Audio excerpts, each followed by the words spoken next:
They say revenge is a dish best served cold.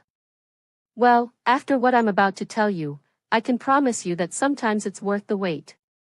My name is Margaret, and at 72 years old, I thought I'd seen every kind of betrayal life could throw at me. I was wrong.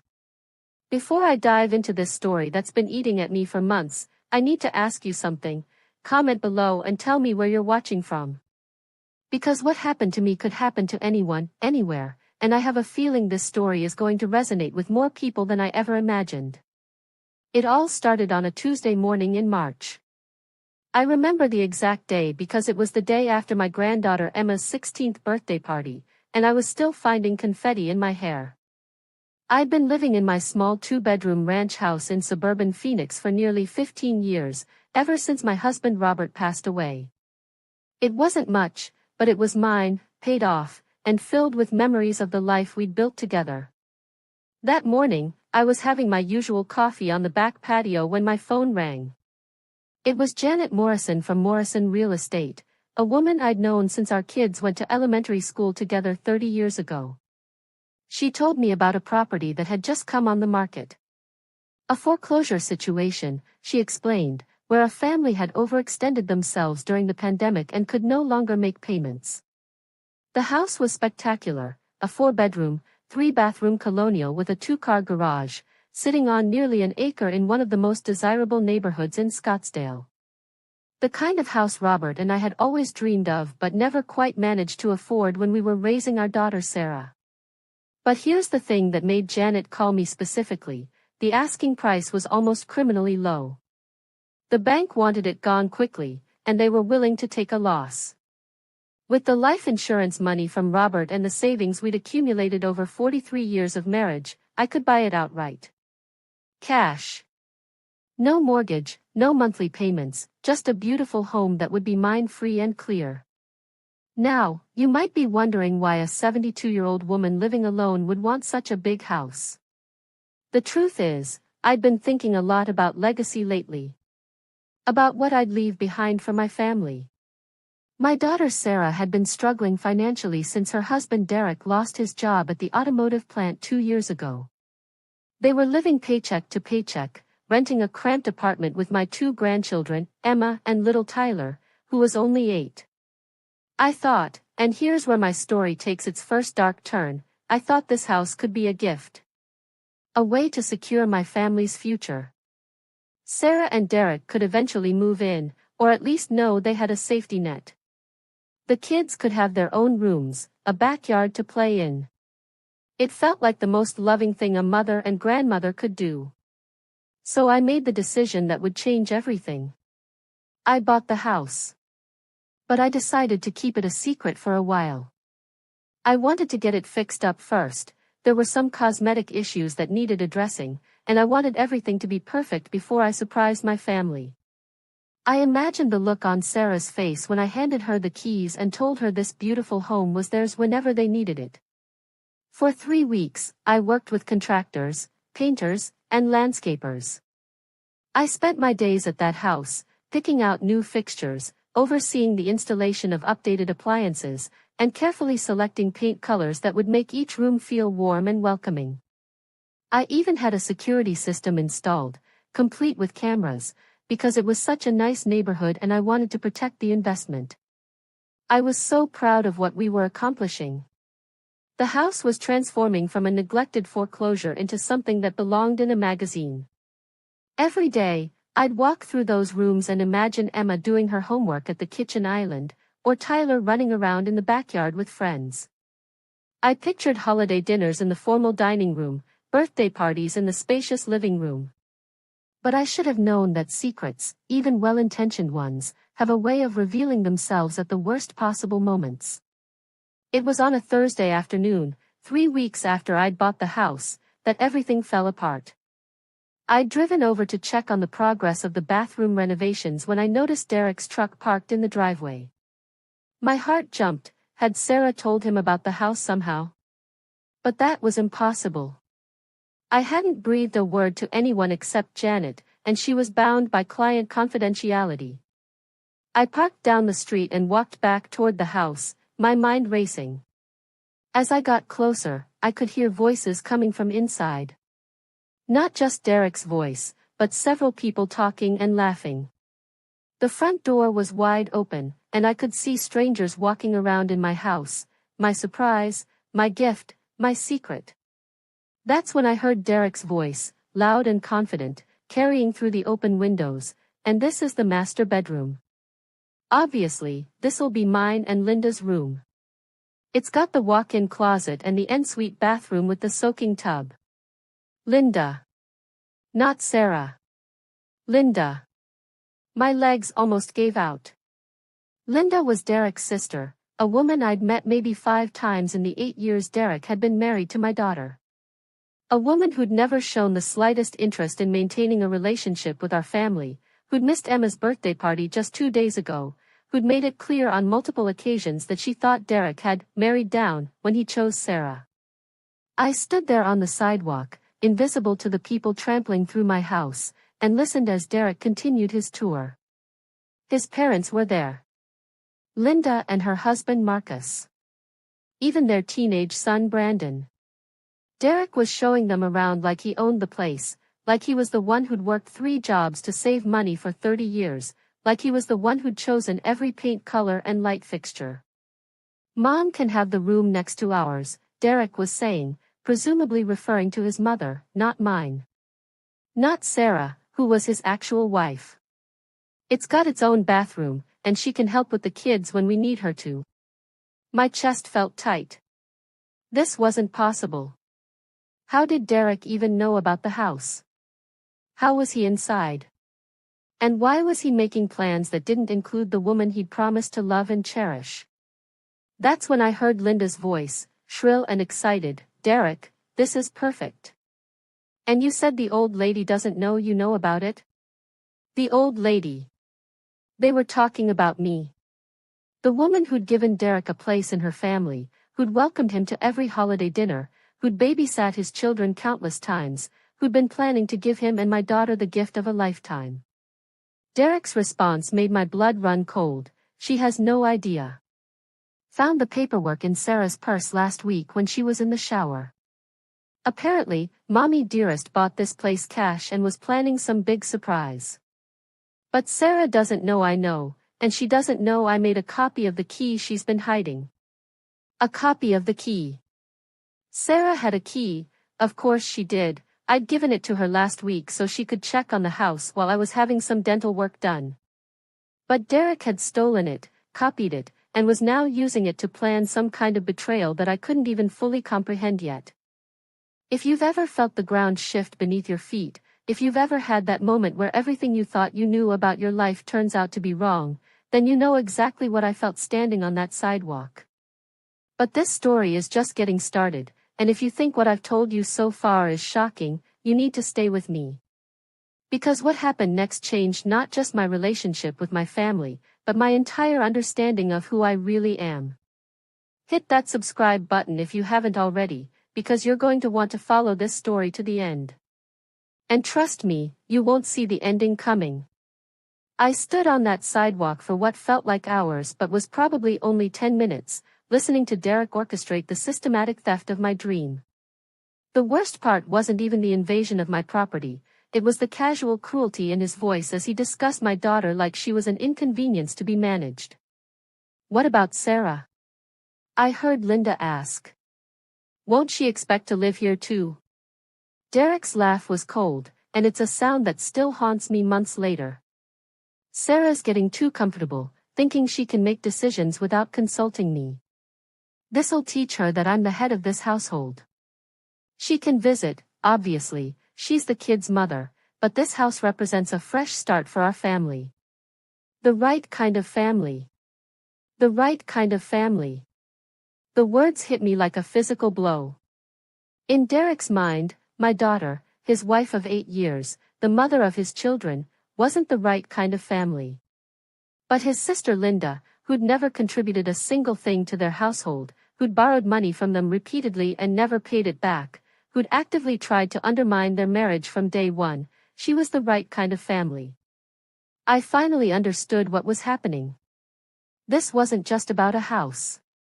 This was about Derek systematically removing Sarah from her own life, using my generosity as the weapon to do it.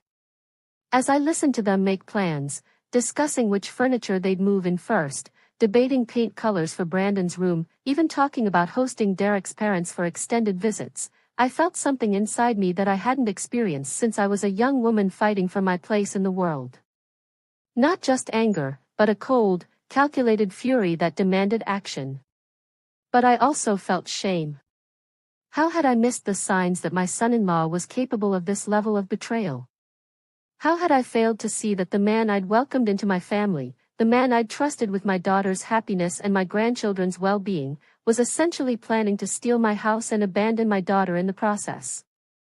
I thought back over the past few months, looking for clues I'd missed. Derek's increasing criticism of Sarah's appearance, her cooking, her parenting. His comments about how his family did things differently, and how Sarah needed to learn to adapt. The way he'd started making major decisions without consulting her, changing the kids' schools, planning family vacations that somehow never included extended family on Sarah's side. And Sarah. My beautiful, trusting daughter who'd called me just last week to thank me for raising her to see the good in people. She had no idea that the man she'd built her life around was systematically planning to destroy that life using my own resources. I quietly walked back to my car, my mind reeling with the implications of what I'd discovered. As I drove home, I tried to process not just what Derek was planning, but how I was going to handle it. My first instinct was to call Sarah immediately, to warn her about what her husband was doing. But something held me back. Maybe it was the lawyer in me. Before I retired, I'd spent 35 years practicing family law, and I'd learned that the most important thing in any conflict is gathering all the information before you make your move. Or maybe it was something deeper, a recognition that this situation required more than just exposure. It required justice. That evening, I sat in my living room with a cup of tea and a legal pad, trying to figure out my next move. I could confront Derek directly, but that would only force him to become more secretive. I could tell Sarah, but she was so emotionally invested in her marriage that she might confront Derek herself, giving him time to cover his tracks or manipulate the situation. Or I could do what I'd learned to do in my decades practicing law. I could investigate thoroughly, document everything, and then choose the response that would be most effective. I decided to go back to the house the next day, but this time, I'd be prepared. Friday morning, I drove to an electronics store and bought a small digital recorder and a telephoto camera. I felt ridiculous, a 72-year-old woman playing private investigator, but I also felt more purposeful than I had in years. I returned to the house around noon, parking several blocks away and walking back through the neighborhood. I'd dressed in my gardening clothes and carried a small bag of tools, just in case anyone asked what I was doing in the area. Derek's truck wasn't there, but as I approached the house, I could hear voices again. This time, it was Linda and Marcus, apparently doing some kind of measuring or planning inside. I positioned myself behind the large oak tree in the front yard, my oak tree, I reminded myself, and started recording. What I captured over the next hour was even more damaging than what I'd heard the day before. Linda and Marcus weren't just planning to move in, they were planning to kick Sarah out entirely. Derek says he's going to file for divorce once we're settled here, Linda's voice carried clearly through the open windows. He's already talked to a lawyer about it. Apparently, since the old bat bought the house and will probably leave it to Sarah in her will anyway, Derek can claim it's a marital asset. He'll get half the value in the divorce settlement. What about the kids? Marcus asked. Derek wants custody. Says Sarah's too unstable to handle them full-time. He's been documenting everything, every time she raises her voice, every time she forgets to pack Tyler's lunch, every time she has a glass of wine with dinner. He's building a case. I had to lean against the tree to keep from falling over. Derek wasn't just planning to steal my house, he was planning to destroy my daughter's life, take her children, and profit from my generosity in the process. But the recording device kept running, and what I heard next was the detail that would ultimately seal Derek's fate. The best part, Linda continued, is that Derek found out the old lady has been hiding other money too. Apparently, she's been getting dividend checks from some investments she made years ago, and Sarah doesn't know about them. Derek's been intercepting the mail when he can and photographing the statements. Once he has custody of the kids, he figures he can guilt her into signing over more money for their expenses. This was news to me. I wasn't hiding any investments from Sarah, and I certainly wasn't getting dividend checks that Derek could intercept. Which meant Derek had been going through my mail, my financial documents, and possibly planning some kind of fraud that I didn't even understand yet. I stayed hidden behind that tree for another 30 minutes, recording every word of their planning session. They discussed timeline. Derek wanted to be moved in within 6 weeks. They talked about furniture. They'd already picked out pieces from Sarah and Derek's current apartment that they wanted to keep, and pieces they planned to accidentally break or lose in the move. They even discussed how they'd handle the holidays. Derek's family would be welcome anytime, but Sarah's family would need to earn their invitations through good behavior. When Linda and Marcus finally left, I waited another hour before entering the house myself. I used my own key, the original key, and walked through rooms that had been transformed not just by my renovations, but by their presumption. Someone had left furniture catalogs on the kitchen counter, marked with post-it notes indicating which pieces would go in which rooms. There was a notebook with handwritten plans for yard work, room assignments, and even a proposed budget for improvements they wanted to make. In what was supposed to be the master bedroom, I found something that made my hands shake, a marriage license application, partially filled out in Derek's handwriting. He wasn't just planning to divorce Sarah, he was already planning to marry someone else. A woman named Rebecca Torres, someone I'd never heard of. That night, I sat in my small kitchen and listened to the recording I'd made, taking notes and trying to understand the full scope of Derek's betrayal. This wasn't a crime of passion or a moment of weakness. This was a calculated, long-term plan to systematically destroy my daughter's life while stealing everything she had coming to her. But I was about to show Derek something he clearly didn't understand about the women in my family. We don't go down without a fight. And when we fight to win. The next phase of this story is where everything changes, where the hunted becomes the hunter, and where Derek learns that underestimating a 72-year-old woman might be the biggest mistake of his life. The weekend after I discovered Derek's plan, I did something I hadn't done since Robert's funeral. I got dressed up and went to church. Not because I was feeling particularly spiritual, but because I needed to think, and the quiet ritual of Sunday service had always helped me process difficult situations. Sitting in that familiar pew, listening to Pastor Williams talk about justice and forgiveness, I realized something important. I wasn't angry anymore. Anger is hot and impulsive, and it makes you do stupid things. What I felt now was cold, strategic, and infinitely more dangerous. I felt like the lawyer I used to be, preparing for the most important case of my career. By Monday morning, I had a plan. First, I needed to understand exactly how Derek had gained access to information about my finances and my house purchase. I called Janet Morrison and asked her to meet me for coffee. Over lattes at our usual spot downtown, I explained that I suspected someone had been accessing information about my real estate transaction without my permission. Janet looked uncomfortable. Margaret, client confidentiality is sacred in this business. I would never. I'm not accusing you, I interrupted. But I need to know if anyone else could have accessed the paperwork, or if there's any way someone could have found out about the purchase through public records. She thought for a moment. Well, the deed filing is public record, but it usually takes a few weeks to show up in the system. And honestly, most people don't know how to search for that kind of information anyway. She paused. But there is one thing.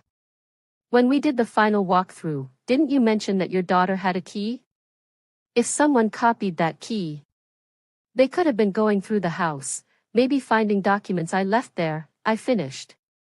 What about the closing paperwork? Where would that have been stored? Janet's expression grew more concerned. Margaret, the closing documents had your bank statements, information about your insurance policies, even some of your investment account details that we needed for the cash verification. If someone got access to that folder. My stomach dropped. I'd been keeping all the house-related paperwork in a filing cabinet in what would become the home office, thinking it would be safe there until I was ready to reveal the surprise. Derek had been in the house multiple times. He'd had access to everything. But this revelation also gave me an idea. Janet, I need to ask you for a favor, and it's going to sound strange. I need you to prepare some fake documents for me. She looked alarmed. Margaret, I can't. Nothing illegal, I said quickly. I just need some official-looking paperwork that makes it seem like there are additional conditions on the house purchase. Terms that wouldn't have been in the original documents, but that would be problematic for anyone planning to take advantage of my generosity. I explained what I discovered, and Janet's expression shifted from confusion to anger to something that looked almost like admiration. You know what? She said finally. I think I can help with that. But we need to be very careful about how we do this. Over the next week, Janet and I crafted a series of documents that were technically legal but would throw a massive wrench into Derek's plans.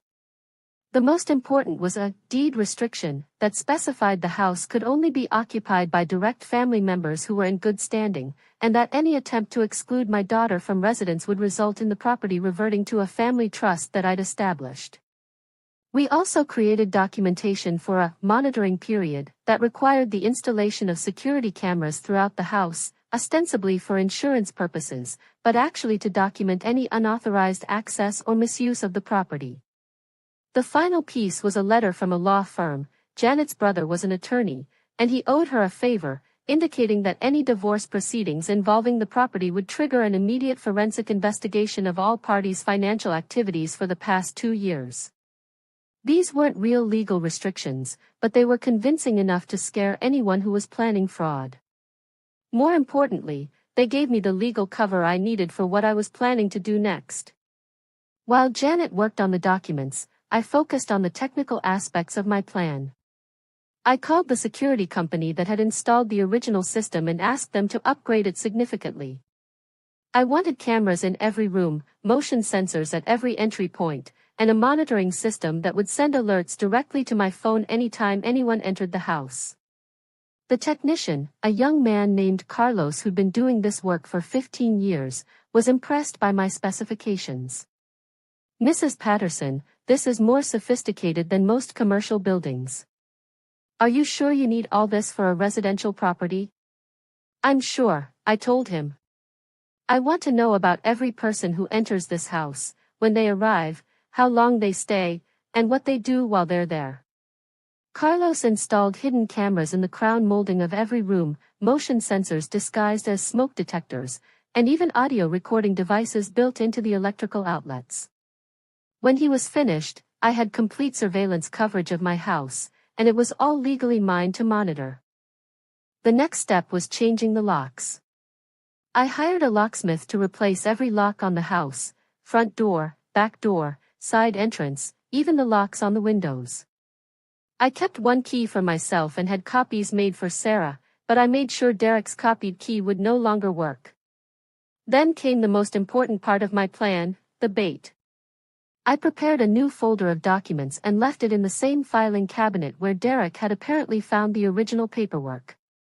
But this folder contained the fake deed restrictions, the monitoring requirements, and the letter about the forensic investigation. I also included a fake bank statement showing much larger investment accounts than I actually had, and a fake will that left everything to Sarah with very specific conditions about how the inheritance could be used.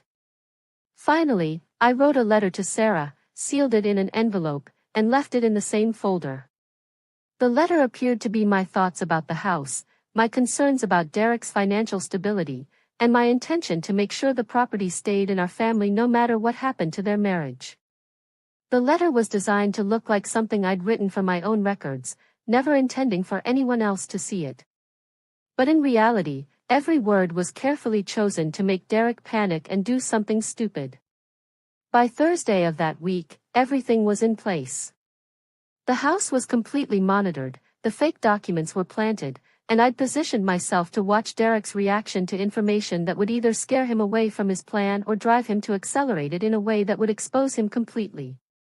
I didn't have to wait long. Friday afternoon, my phone started buzzing with motion alerts from the security system. Derek's truck was in the driveway again, but this time he wasn't giving a tour to his family. This time, he was alone, and he was moving through the house like a man on a mission. I watched the live feed from my own living room, recording everything on my phone as backup, and what I saw was Derek systematically going through every room, every closet, every drawer. He found the planted documents within 20 minutes, and I watched his body language change as he read through them. First confusion, then anger, then what looked like panic. He was pacing in the office, holding the fake letter I'd written about him, and I could see his mouth moving as he read it out loud. Even though the cameras didn't pick up audio clearly from that distance, I could tell he was upset.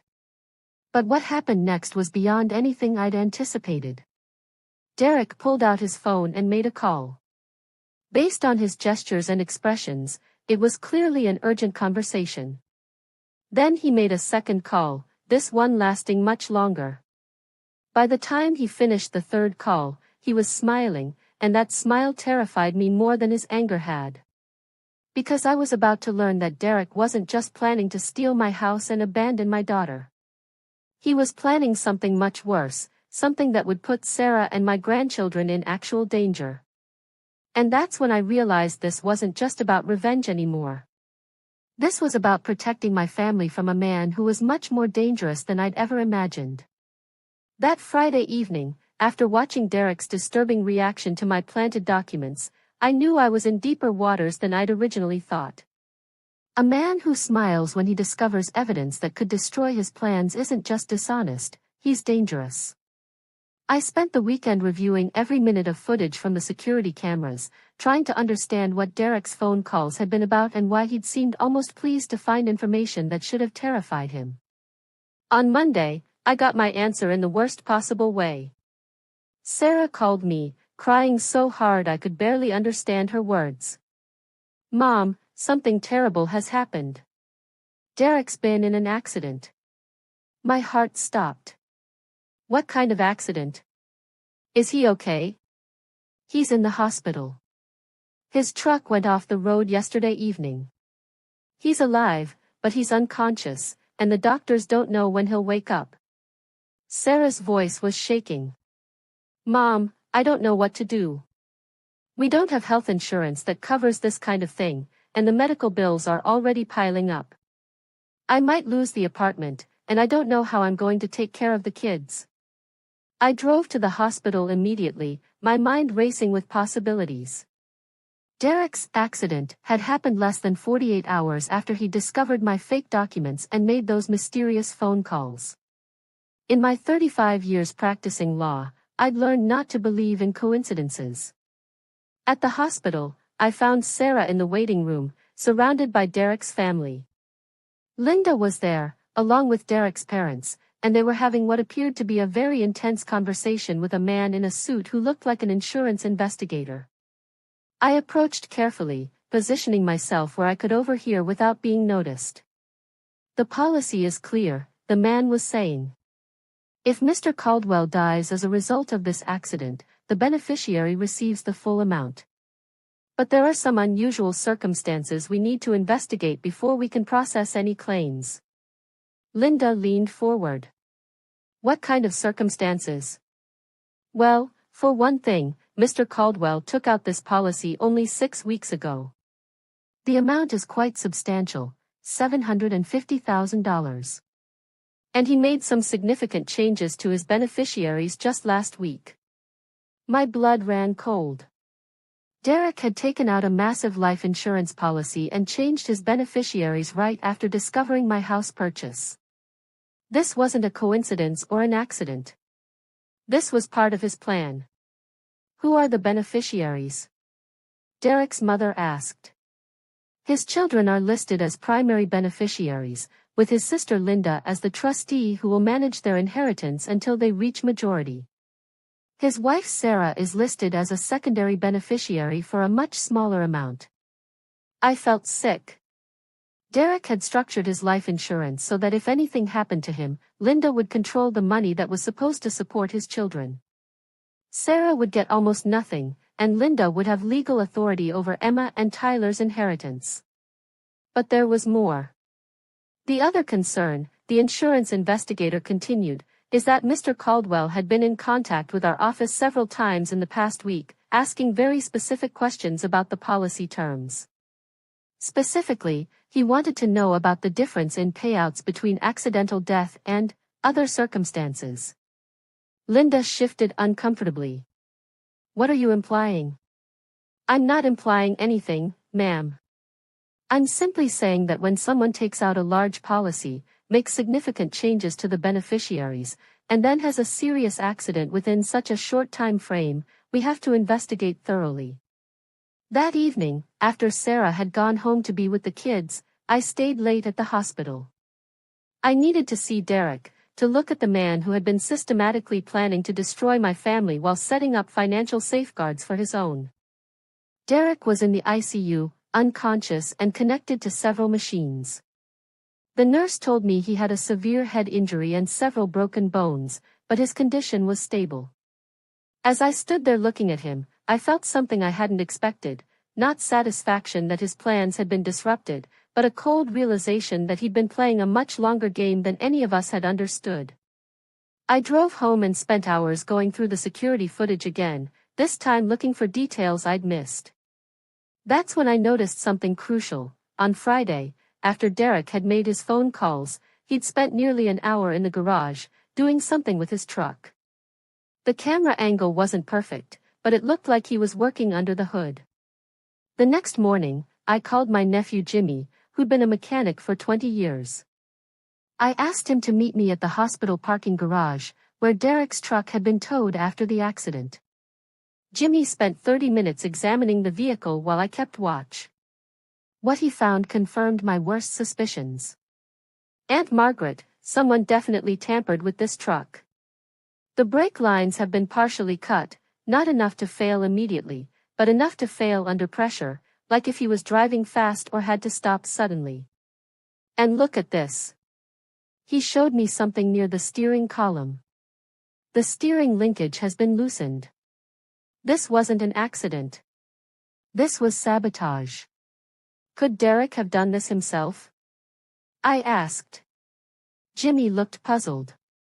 I suppose it's possible, but why would anyone sabotage their own vehicle? That's essentially attempted suicide. Unless, I thought, suicide was exactly what Derek had been planning. The pieces started falling into place. Derek had discovered my fake documents and realized his original plan to steal my house was compromised. But he'd also seen the fake information about my larger financial accounts. So he developed a new plan: take out a massive life insurance policy with his sister as the trustee, arrange his own accidental death, and ensure that Linda would control not only the insurance money but also have leverage to claim custody of the children and access to whatever inheritance they might receive from me. Derek had been planning to kill himself in a way that would look like an accident, leaving Sarah widowed and financially desperate, while his sister inherited control of both the insurance money and the children. It was elaborate, heartless, and might have worked if he'd been a better mechanic. But Derek had survived his sabotage attempt, and now he was unconscious in a hospital bed while his plan unraveled around him. That's when I realized this was my opportunity. Derek was incapacitated, Linda didn't yet know about the house, and Sarah was vulnerable and desperate for help. I could reveal my surprise now, offer Sarah and the children a safe place to live, and position myself to protect them when Derek eventually woke up and tried to resume his scheming. But I also realized that simply giving Sarah the house wouldn't be enough. Derek had shown himself to be far more dangerous and calculating than I'd ever imagined. When he recovered, he'd find new ways to manipulate the situation, to claim marital rights to the property, to use the children as leverage. I needed to do more than just protect my family's future. I needed to ensure that Derek could never hurt them again. And that's when I came up with a plan that would either save my family or destroy what was left of my relationship with them forever. But after everything I discovered, it was a risk I was willing to take. Because sometimes, when you're dealing with someone who's willing to fake their own death to steal from their children, the only response is to play the game better than they do. The real masterstroke was still coming, and Derek had no idea what he was up against. Derek woke up on a Thursday morning, 2 weeks after his accident. I was sitting in Sarah's living room when she got the call from the hospital, and I watched my daughter's face transform with relief, hope, and something that looked like dread all mixed together. "He's awake," she told me after hanging up. "The doctors say he's going to be okay, but he'll need physical therapy. His memory of the accident is gone, which they say is normal with head injuries." I nodded sympathetically, but inside I was calculating. Derek's amnesia about the accident was convenient. It meant he couldn't tell anyone about the sabotage, even if he eventually remembered doing it. But it also meant he might not remember discovering my planted documents, which could work either for or against my plans. "I need to go see him," Sarah said. "Can you watch the kids?" "Of course. But Sarah, there's something I need to talk to you about first." This was the moment I'd been preparing for. Sarah was emotionally vulnerable, financially desperate, and finally starting to see some of the cracks in her marriage that I'd been noticing for years. It was time to reveal the house, but I needed to do it in a way that would protect both of us from Derek's manipulations. "I have a surprise for you," I began carefully. "Something I've been working on for the past few months. But before I tell you about it, I need you to promise me something." Sarah looked puzzled. "Mom, what's going on?" "I need you to promise that whatever I'm about to share with you, you won't discuss it with Derek until we've had a chance to talk through all the implications. Can you promise me that?" "You're scaring me. What kind of surprise requires that kind of secrecy?"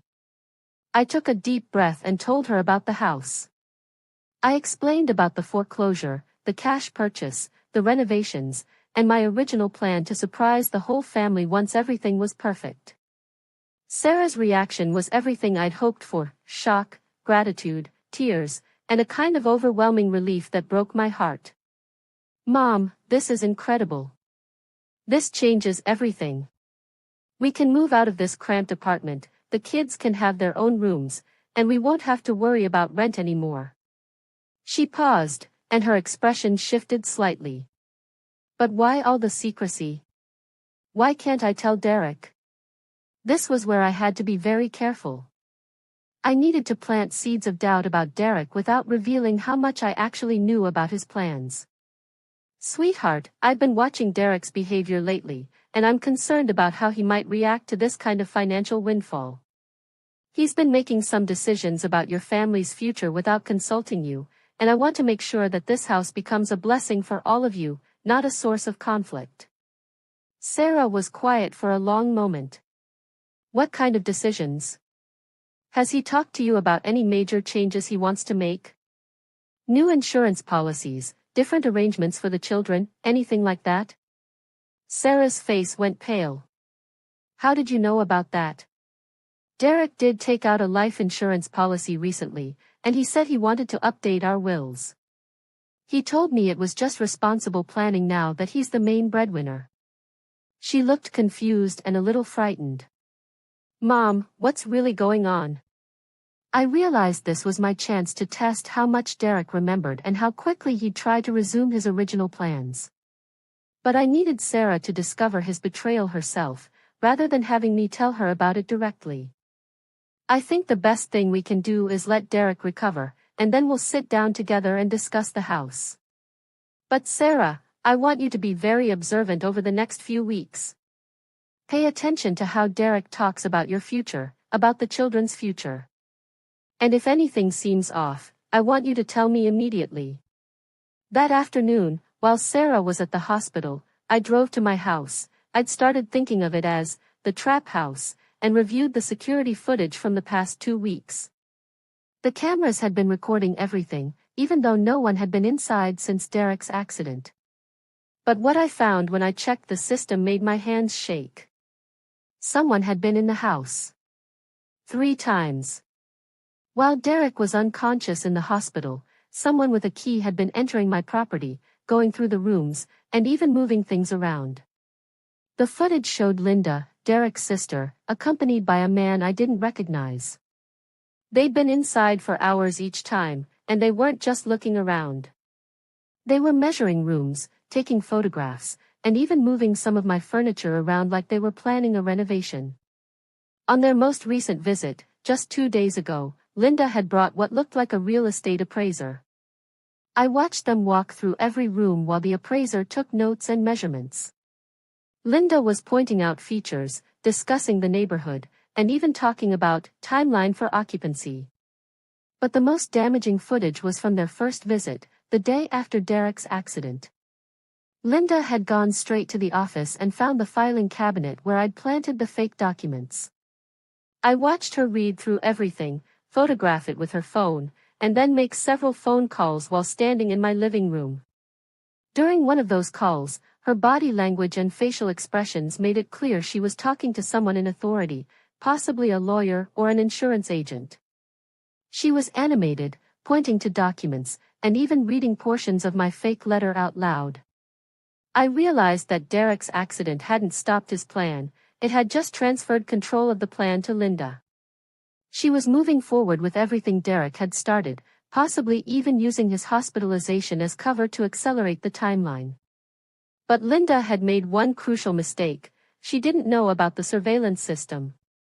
Every criminal conversation, every illegal entry, every piece of evidence I needed was recorded in perfect digital clarity.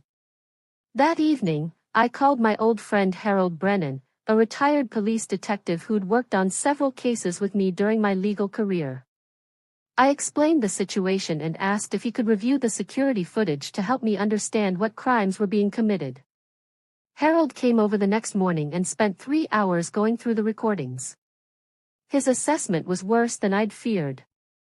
"Margaret, what you've got here is evidence of breaking and entering, conspiracy to commit fraud, and possibly insurance fraud if Derek's accident was intentional. But the bigger problem is what they're planning to do next." "What do you mean?" "Based on the conversations you've recorded, they're not just planning to steal your house. They're planning to have Derek declared mentally incompetent due to his head injury, have Linda appointed as his legal guardian, and then use that guardianship to claim control over any marital assets, including your house once Sarah inherits it." My stomach dropped. Can they do that? If they can convince a judge that Derek's head injury has left him unable to make sound financial decisions, and if they can prove that Sarah is also financially irresponsible, then yes. Linda could potentially be granted guardianship over Derek and custody of the children, giving her legal authority to make decisions about all family assets. But Derek's not actually incompetent. He's recovering normally. Harold shook his head grimly. That's the beauty of their plan. Derek doesn't have to actually be incompetent, he just has to appear incompetent long enough for Linda to get the legal paperwork in place.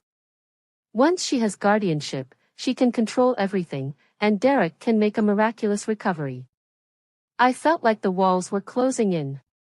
These people weren't just opportunistic thieves, they were sophisticated criminals who'd been planning this elaborate fraud for weeks, maybe months. "What can I do?" I asked Harold. "Well, the good news is that you've got them dead to rights on the breaking and entering charges. The bad news is that if you expose them now, they'll just accelerate their timeline and might succeed in getting legal control before you can stop them." Harold paused, looking thoughtful. "But there might be another way. What if we let them walk into a bigger trap?" That's when Harold explained the plan that would either destroy Derek and Linda's criminal conspiracy completely, or put me in jail right alongside them. We were going to let them think they'd won, right up until the moment they discovered that every move they'd made had been recorded, documented, and reported to the authorities. But to make it work, I'd have to put my daughter and grandchildren at risk in a way that terrified me. "Are you sure you want to do this?" Harold asked. "Because once we set this in motion, there's no going back. And if something goes wrong, Sarah and the kids could get caught in the crossfire. I thought about my granddaughter Emma, who deserved to grow up without having her inheritance stolen by criminals. I thought about little Tyler, who needed protection from a father willing to fake his own death for money. And I thought about Sarah, who'd married a man planning to have her declared an unfit parent so his sister could steal her children. Harold, I said finally, let's burn their whole plan to the ground. The trap we set was elegant in its simplicity, and it all centered on one crucial moment that I knew was coming, Derek's release from the hospital. Harold and I spent a week preparing. We installed additional cameras in my house, including some in locations that would be invisible even to someone looking for surveillance equipment. We also set up monitoring equipment that would allow the police to watch everything in real time from a van parked down the street. Most importantly, we prepared Sarah. I sat my daughter down 3 days before Derek was scheduled to come home and told her everything. Not everything I suspected, that would have been too much for her to handle, but everything I could prove. I showed her the security footage of Linda breaking into the house, the recordings of their conversations about taking control of the children's inheritance, and the documentation of Derek's suspicious insurance policy changes. Sarah's reaction was heartbreaking. She cycled through denial, anger, grief, and finally a cold determination that reminded me of myself at her age. "What do you need me to do?" she asked finally. "I need you to act normal. Bring Derek home from the hospital, tell him about the house like it's a wonderful surprise, and then we'll see how he reacts. But Sarah, you need to understand that what we're about to do is dangerous. If Derek is as calculating as we think he is, he might do something unpredictable when he realizes his plan isn't working. Mom, this man was planning to steal my children's future and maybe have me declared an unfit parent. I'm not worried about unpredictable. I'm ready for war." Derek came home on a Tuesday morning, and Sarah played her part perfectly. She was loving, attentive, and excited to share the amazing surprise her mother had been planning. She drove him directly from the hospital to my house, where I was waiting with the keys and a story about wanting to surprise the whole family. Derek's reaction was everything we'd hoped for, and worse. At first, he seemed genuinely surprised and grateful. He walked through the house, admiring the renovations and thanking me repeatedly for my generosity. But I was watching his face carefully, and I could see the moment when his performance began. His smile became more calculated, his comments more strategic. "This is incredible, Margaret," he said as we stood in the master bedroom. "Sarah and I can't thank you enough. This will make such a difference for our family's future." But then he said something that made my blood run cold. "I hope you know that we'll take excellent care of your investment. In fact, I've been thinking about some improvements we could make, maybe add a mother-in-law suite where you could stay when you visit." A mother-in-law suite. 4 visits. Derek was already planning to make me a guest in my own house. That evening, after Sarah had taken Derek back to their apartment to rest, I reviewed the security footage of his visit. What I saw confirmed our worst fears about his recovery and his intentions. While Sarah and I had been talking in the kitchen, Derek had slipped away to the office. The cameras showed him going straight to the filing cabinet, pulling out the folder of fake documents, and reading through them with an expression of growing anger and calculation. But here's what was truly chilling: Derek's reaction showed that he remembered everything. His amnesia about the accident was fake, just like everything else about his recent behavior. He knew about my fake deed restrictions, he remembered the planted letter, and he was already adapting his plan to work around the obstacles he thought I'd created. After reading the documents, Derek had pulled out his phone and made a call. Even though we couldn't hear the audio clearly, his gestures and expressions made it obvious he was talking to Linda, updating her on the situation and giving her new instructions. Then Derek did something that made me realize how dangerous he truly was. He took photographs of my fake documents, but he also started looking through other papers in the office. Real papers. Financial documents that I'd forgotten were stored there, including some that contained information about my actual investment accounts and insurance policies. Derek wasn't just planning to steal the house anymore. He was gathering information for a much larger theft, one that could wipe out my entire life savings and leave both Sarah and me financially ruined. That night, Harold came over to review the footage and help me understand what Derek's phone call might have meant for our investigation. He's accelerating the timeline, Harold concluded. Based on his behavior and what we know about Linda's recent activities, I think they're planning to make their move within the next few days. What kind of move? Derek's going to have some kind of setback, maybe a seizure or a psychological episode related to his head injury. Something that will require Linda to step in as his emergency guardian. Once she has that legal authority, she can start making decisions about marital assets, including this house. Harold paused, looking grim. Margaret, there's something else. I had a contact at the insurance company run a quiet check on Derek's policy. The company is definitely suspicious about the timing and circumstances, but they haven't started a formal investigation yet. If Derek can establish that his accident was genuinely accidental and that his current mental state is compromised due to the head injury, he might actually be able to collect on that policy. But he's not mentally compromised. We have footage showing that he's thinking clearly and making calculated decisions. Yes, but Derek doesn't know we have that footage. From his perspective, he just needs to convince a few doctors and a judge that his head injury has left him unable to make sound financial decisions. Then Linda gets guardianship, the insurance company pays out the policy, and they both disappear with $750,000 plus whatever they can steal from your accounts. That's when I realized we needed to force Derek to reveal his plan more completely before Linda could get legal guardianship. If we waited too long, they might succeed in convincing the authorities that Derek was genuinely incapacitated, making our surveillance footage less valuable as evidence. Harold, what if we accelerate our timeline too? What if we force Derek to make his move before he's ready? How? I smiled, and it wasn't a nice smile. By giving him exactly what he thinks he wants, faster than he expects it. The next morning, I called Sarah and asked her to bring Derek to the house for a family meeting. I told her I wanted to discuss the practical details of their move, including timeline, legal paperwork, and financial arrangements. But what I was really planning was to offer Derek immediate occupancy of the house, along with some additional financial support that would make his theft attempts unnecessary. I wanted to see how he'd react when his stated goals were achieved legitimately, without any need for fraud or manipulation. If Derek was genuinely interested in providing for his family, he'd accept my offer gratefully. But if he was committed to his criminal plan, he'd find reasons to reject or complicate my legitimate offer, because his real goal wasn't getting the house, it was stealing everything he could while destroying Sarah's legal rights to any of it. That afternoon, Sarah and Derek arrived for what they thought was a planning meeting. What actually happened was the moment when Derek revealed the full scope of his criminal intentions, and when I realized that everything I discovered so far was just the beginning of something much worse. The family meeting I arranged was set for Thursday afternoon, and I prepared for it like a lawyer preparing for the most important cross-examination of her career.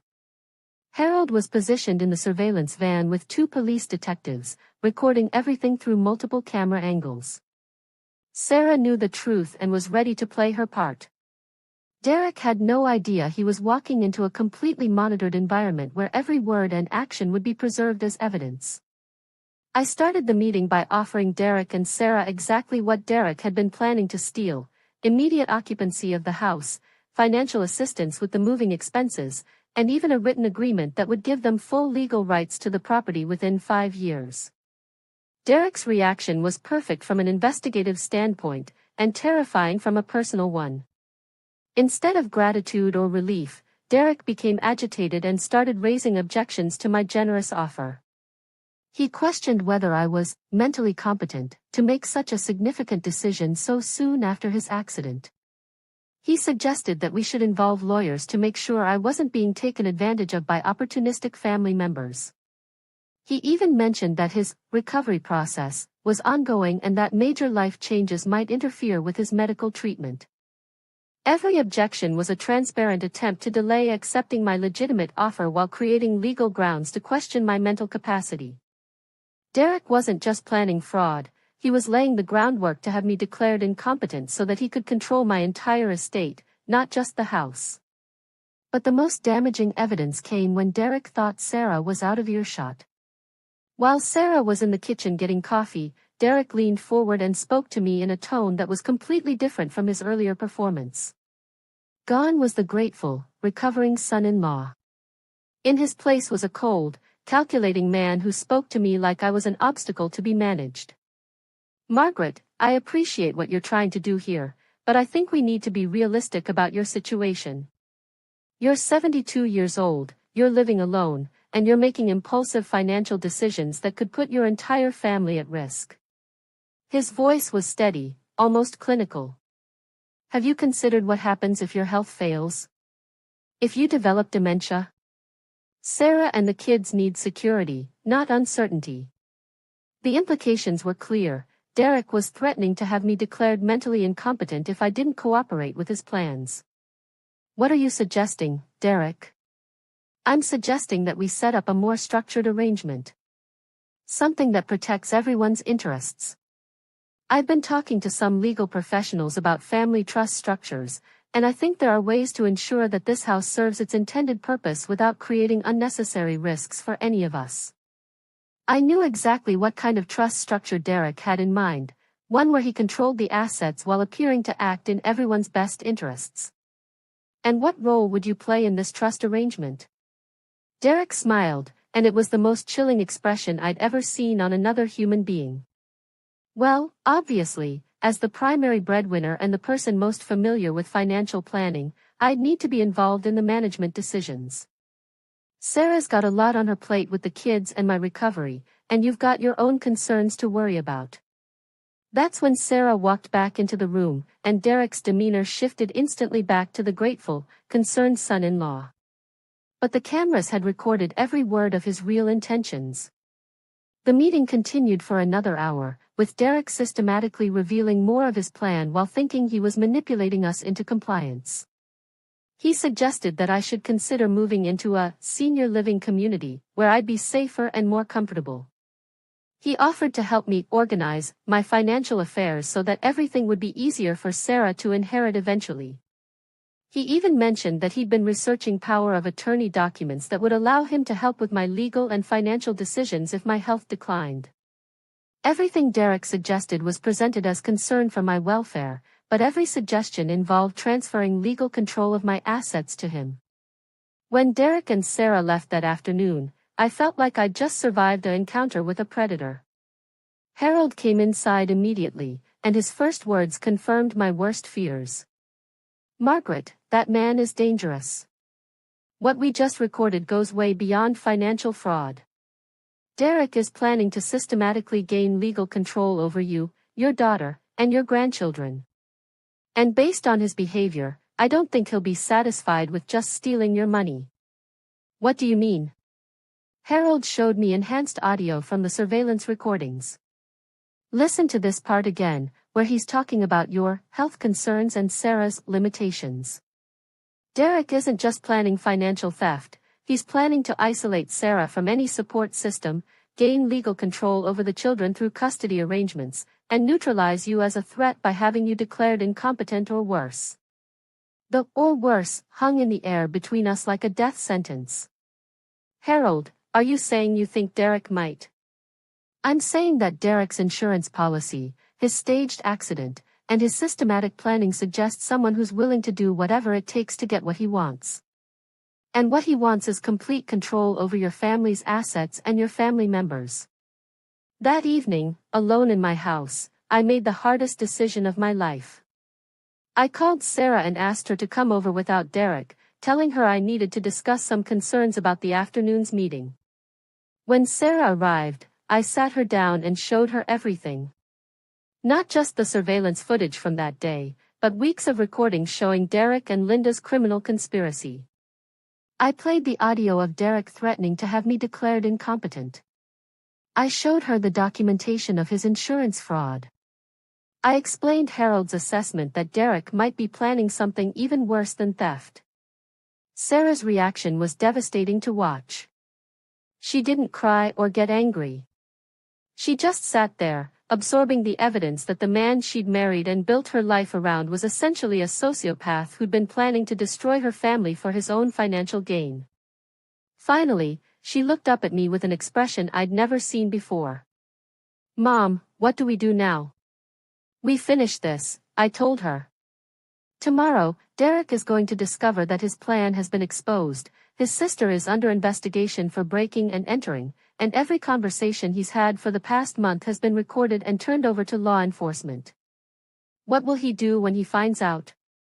I looked at my daughter, this strong woman who'd raised two beautiful children while married to a monster, and I told her the truth. "I don't know, sweetheart. But whatever he does, we'll be ready for it." That night, Harold positioned additional surveillance outside Sarah's apartment building. We'd pushed Derek as far as we could without revealing our hand, and now we were going to find out just how dangerous a cornered predator could be. The next morning would bring the confrontation I'd been preparing for since that first day I'd heard Derek giving tours of my house to his sister's family. But now I understood that this had never been just about a house, or even about money. This was about a man who'd married my daughter as part of a long-term plan to gain access to our family's assets, who'd had children with her as insurance policies, and who was willing to destroy anyone who stood between him and complete financial control. Derek had made one crucial mistake, though. He'd underestimated what a mother and grandmother would do to protect her family. He was about to find out. Friday morning arrived with the weight of inevitability. I woke up knowing that by the end of the day, Derek would either be in police custody or Sarah and I would be dealing with the consequences of having cornered a dangerous man who had nothing left to lose. Harold arrived at my house at 7 a.m. with Detective Martinez and Detective Chen from the Financial Crimes Unit. They'd spent the previous evening reviewing all our surveillance footage and building their case. "Margaret, we've got enough evidence to arrest Derek and Linda on multiple charges," Detective Martinez told me. "Breaking and entering, conspiracy to commit fraud, insurance fraud, and attempted identity theft. But we want to give Derek one more chance to reveal the full scope of his operation before we move." "What do you mean?" Detective Chen explained. "Based on the evidence you've gathered, Derek and Linda have been planning this for months, maybe longer. But we think there are other victims, other family members or elderly people they've targeted with similar schemes. If we can get Derek to talk before he lawyers up, we might be able to help other families who've been victimized." The plan was simple but risky. I would call Derek and ask him to come to the house for a private conversation about the trust arrangements he'd suggested. Sarah would not be present, making Derek think he had the opportunity to pressure me into signing legal documents while I was isolated and vulnerable. What Derek wouldn't know was that the house would be full of law enforcement officers with recording equipment, and that every word he spoke would be preserved as evidence for his prosecution. I made the call at 9 a.m. "Derek, I've been thinking about our conversation yesterday, and I'd like to discuss those trust arrangements you mentioned. Could you come to the house this morning? I'd prefer to talk about this privately before we involve Sarah in the legal details." Derek's eagerness was immediate and obvious. "Of course, Margaret. I think that's very wise. I can be there within an hour." "Perfect. And Derek? Could you bring any documentation you mentioned? I'd like to understand exactly what you're proposing." There was a pause, and then Derek's voice took on that calculating tone I'd come to recognize. "Absolutely. I think you'll find that what I'm suggesting is really in everyone's best interests." After I hung up, Detective Martinez looked grim. "That man is coming here expecting to manipulate an elderly woman into signing over her life savings. The level of premeditation and callousness we're dealing with is extraordinary." Harold had positioned himself in the monitoring van, while the detectives concealed themselves in locations where they could intervene quickly if Derek became violent. I was fitted with a wireless microphone and given very specific instructions about how to encourage Derek to reveal as much as possible about his criminal activities. Derek arrived exactly on time, carrying a briefcase and wearing the kind of smile that probably fooled a lot of people before I learned to see through it. Margaret, thank you for reaching out. I really think we can create something that will benefit everyone. I led him into the living room, where the cameras had perfect sight lines and audio coverage. I'm curious about these legal arrangements you mentioned. How exactly would they work? Derek opened his briefcase and pulled out several documents that he'd clearly had prepared in advance. As he started explaining his trust structure, I realized that his plan was even more comprehensive and devastating than we'd suspected. The documents Derek had prepared would have given him power of attorney over my finances, legal guardianship over Sarah in case of Derek's continued health issues, and trustee authority over any assets that would eventually pass to the grandchildren. In essence, Derek had created a legal framework that would give him complete control over 3 generations of my family's finances. But the most shocking revelation came when Derek started explaining the timeline. Now, I know this seems like a lot of paperwork, but the reality is that we need to get this in place quickly. My medical team has told me that head injuries like mine can sometimes lead to progressive complications, and if something happens to me, Sarah isn't equipped to handle complex financial decisions on her own. Derek paused, looking at me with an expression of fake concern. And Margaret, I have to be honest with you, I'm worried about some of the decisions you've been making lately. Buying a house without consulting your family, making major financial commitments when you're living alone, these could be early signs of cognitive decline. There it was. Derek was simultaneously planning to fake progressive complications from his head injury while positioning me as someone whose mental competency was questionable. It was a perfect pincer movement that would leave him in legal control of everyone and everything. What kind of complications are your doctors concerned about? I asked. Derek's answer was delivered with practiced sincerity: memory issues, difficulty with complex reasoning, impaired judgment about financial matters. The kind of thing that happens gradually, so family members might not notice until it's too late to take protective measures. And you think I might be experiencing similar issues? Well, Margaret, I don't want to alarm you, but some of your recent behaviors have been concerning. The impulsive house purchase, the secret of financial planning, even this meeting today, insisting on privacy when these are really decisions that should involve the whole family. Every word Derek spoke was being recorded as evidence of his intent to defraud me by claiming I was mentally incompetent. But what was truly terrifying was how believable his performance was. If I hadn't known about his criminal conspiracy, I might have been convinced that he was genuinely concerned about my welfare. What would you need from me to set up these arrangements? Derek smiled and pulled out more documents. Just your signature on a few forms. The power of attorney documents, the trust establishment paperwork, and a medical authorization that would allow me to coordinate your healthcare with your doctors. Healthcare coordination. Derek was planning to gain access to my medical records, possibly to doctor them or to influence medical professionals' assessments of my mental competency. And what happens to Sarah in all this? Derek's expression shifted slightly. Sarah will be taken care of course. But Margaret, I have to be honest with you about something.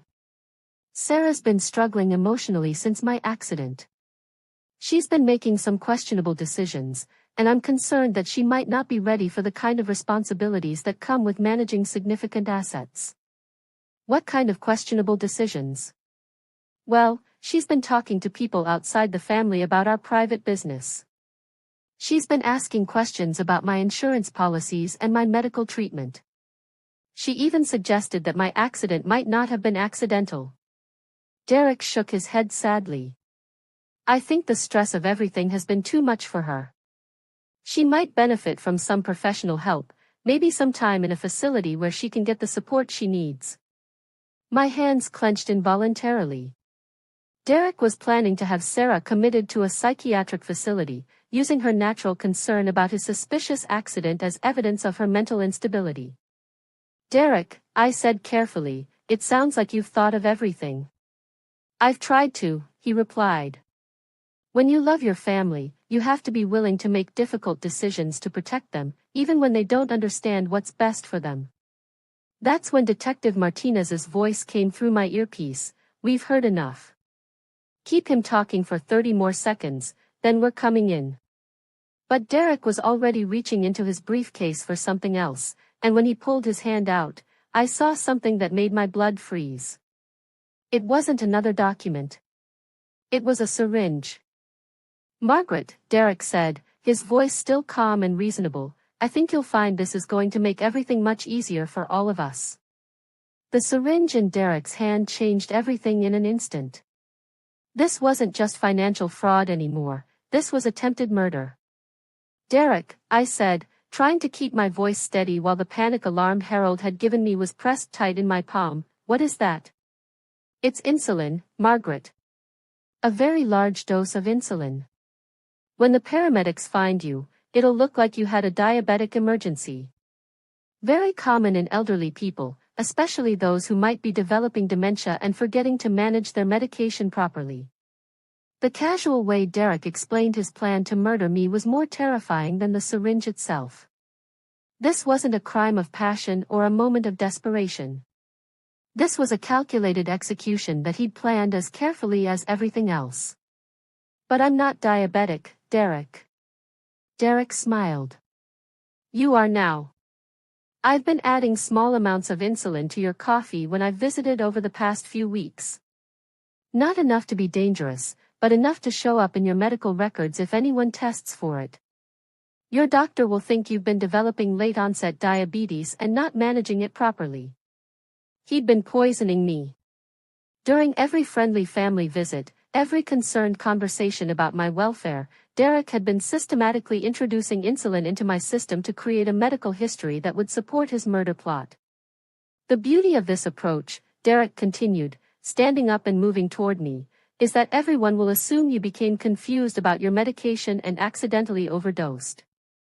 Sarah will be devastated, of course, but she'll inherit everything, and I'll be there to help her through the grief and the complex legal processes that come with managing an inheritance. And then Sarah will have her own accident? Derek's expression didn't change. Sarah's been showing signs of serious mental instability. Paranoid thoughts, accusations against her loving husband, inability to cope with normal family stresses. I think after losing you, she'll probably need extended psychiatric care. The kind of care that makes it difficult to manage financial affairs independently. I realized that Derek had been planning a systematic elimination of everyone who stood between him and complete control of my family's assets. First me, then Sarah, leaving him as the sole guardian of my grandchildren and their inheritance. But Derek had made one crucial mistake in his elaborate plan. He'd underestimated how thoroughly I'd been documenting his crimes. The panic alarm I'd pressed had alerted Harold and the police officers, but it had also activated a special feature in my security system. Every camera in the house was now broadcasting live footage directly to the police station, the FBI field office, and a secure server that would preserve the recording even if Derek tried to destroy the local equipment. Derek's confession to attempted murder, his admission of systematic poisoning, and his detailed explanation of his plan to kill Sarah were all being recorded by multiple sources and transmitted in real time to law enforcement agencies. You know, Derek, I said, standing up slowly with my hands visible, you really are a remarkably thorough criminal. Most people who plan murders don't take the time to explain every detail to their victims. Derek's confident expression flickered slightly. What do you mean? I mean that everything you've just told me has been recorded and transmitted to the police, the FBI, and my attorney. Every word, every gesture, every detail of your plan to murder me and my daughter has been preserved as evidence. Derek's face went through a series of changes, confusion, realization, rage, and finally a cold calculation that was somehow worse than the rage. You're bluffing, he said, but he was looking around the room now, probably noticing for the first time the small devices that had been concealed in the crown molding and light fixtures. Am I?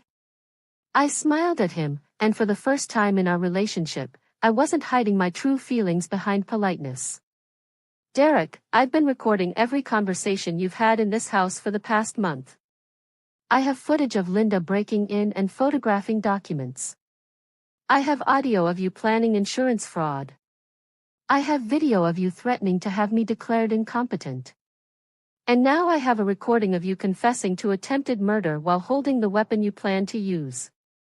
Derek's hand tightened on the syringe, and for a moment I thought he might try to carry out his murder plan despite being exposed. But then the front door burst open and Detective Martinez entered with his weapon drawn, followed by Detective Chen and 3 uniformed officers. Derek Caldwell, you're under arrest for attempted murder, conspiracy to commit fraud, and breaking and entering. Drop the weapon and put your hands where we can see them. Derek looked at the syringe in his hand, then at me, then at the police officers surrounding him. For just a moment, I saw something in his eyes that looked like genuine surprise, as if he couldn't quite believe that his careful plan had failed so completely. Then he dropped the syringe and put his hands up. As the officers handcuffed Derek and read him his rights, Detective Martinez turned to me. Are you okay, Margaret? Do you need medical attention? I'm fine, I told him, though I wasn't sure that was entirely true. But I want to be tested for insulin poisoning, and I want every test result documented as evidence. Derek was led out of my house in handcuffs, but his arrest was just the beginning of the justice process. Over the following weeks, the investigation expanded to include Linda, who was arrested for conspiracy and breaking and entering. The insurance company launched their own investigation and refused to pay out Derek's fraudulent policy. Most importantly, Sarah filed for divorce and was granted an emergency restraining order that prevented Derek from contacting her or the children. The family court judge, after reviewing the surveillance footage of Derek's murder confession, immediately granted Sarah full custody and ordered that any future visitation would require supervised meetings with a court-appointed guardian present. But the real victory wasn't Derek's arrest or Linda's prosecution or even the protection of my family's assets. The real victory was what happened when Sarah, Emma, Tyler, and I moved into the house together. The house I'd bought as a surprise gift became something even better, a safe haven where my family could heal from Derek's betrayal and build a new life based on honesty, trust, and genuine love. 6 months later, Derek was sentenced to 15 years in prison for attempted murder, fraud, and conspiracy. Linda received 5 years for her role in the scheme. The judge, in announcing the sentences, said that the level of premeditation and the targeting of vulnerable family members represented some of the most callous criminal behavior she'd seen in her career. As I write this story, Emma is 17 and thriving in her new school. Tyler has his own room and a backyard where he can play safely. Sarah has started taking college courses to finish the degree she put aside when she got married. And I've learned something important about revenge. The best revenge isn't hurting someone who's hurt you. The best revenge is building a life so strong, so protected, and so full of genuine love that their attempts to destroy you only make you stronger. Derek thought he could manipulate and control my family through fear, fraud, and violence. Instead, he gave us something precious, the knowledge of what we're willing to do to protect each other, and the certainty that we're strong enough to survive anything. If you've stayed with me through this entire story, thank you for listening. And if you've ever felt like someone was trying to take advantage of you or your family, remember this: document everything, trust your instincts.